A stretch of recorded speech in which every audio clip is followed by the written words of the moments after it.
Yes, let's talk about the Dallas Cowboys. One thing I saw from this game, they are mathematically out. They have been eliminated from playoff contentions, but that didn't stop them from going out there and balling out and showing out and upsetting a potential playoff team in the Tampa Bay Buccaneers. Cowboys defeated the Buccaneers 26-24, and they pretty much called an upset and they sank the ship. One thing that I got from this game is that the defense really carried the Cowboys to victory, where Mike McCarthy's play calling is really shaky, and Mike Antonio Zimmer decided to bail him out yet again. One thing that I noticed from the QB play with Cooper Rush, he had 35 passing attempts for 292 yards and 1 touchdown. It was pretty consistent on his part, but it was sustainable. He's a backup quarterback. The run game couldn't get going, where even though I respect the Buccaneers front on the defense, especially with Vita Vea, you really couldn't get a run game going, but I honestly believe that they could have kept running the ball just to try to open up and attack them on the perimeter side. Rigo had 13 carries for 23 yards. It was one of his lowest carry percentages as well as rushing percentages as well. And let's see here. Yeah, they only had 20 attempts with the running. And for that, you really can't have success, especially with complementary on the offensive side, where you could have done a little bit more in running the football. But that's no here or there. The defense was definitely the light in this.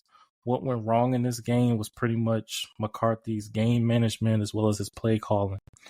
Time and time again, it sounded like a broken record with just his play calling. I really think he's got to forgo this play calling after this season if they do decide to bring him back. I really got to see what Brian Scheidenheimer has, especially as an OC, because he's just been here with the title instead of calling plays. I got to see it. I didn't get a fair evaluation of him, and hopefully I can get that in these next 2 games. One thing that went right was the defense. Mike Zimmer really had these guys playing regardless if they were injured or not. The guys stepped in when they needed to, and that what mattered most. I want to give a shout out to Jordan Lewis for an incredible interception at the end zone that could have potentially been a touchdown. He pretty much took the ball from McMillan. It was a phenomenal play on his part. And I want to give a shout out to Deron Bland for making a key fumble recovery. Straight took the ball from Rasheed. I forgot his name. I think it was Rashad Rice. He pretty much Rashad White. Yeah, he took the ball from him like right out of his hands. It was a phenomenal defensive play where you needed it most because the offense really couldn't help you. And Zimmer pretty much bailed out McCarthy again. And overall, I enjoyed that. One thing that I'm really hurting about is I got 2 more games to see the Dallas Cowboys play this season. And it really hurts my heart to see because I feel like this team could have done a little bit more, but the injury bug caught them. And then ownership really didn't do much to help this team in the offseason. And for me as a playing football and just love the game of football, that really is going to be tough, but I'm going to do my best to get through the draft coverage with Dallas as a whole. But I just love seeing the Cowboys play regardless win, lose, or draw. And just seeing how well the defense played.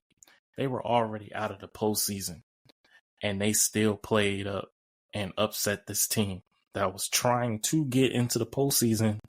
The Falcons pretty much has that spot for now, where it's pretty got the Buccaneers outside looking in.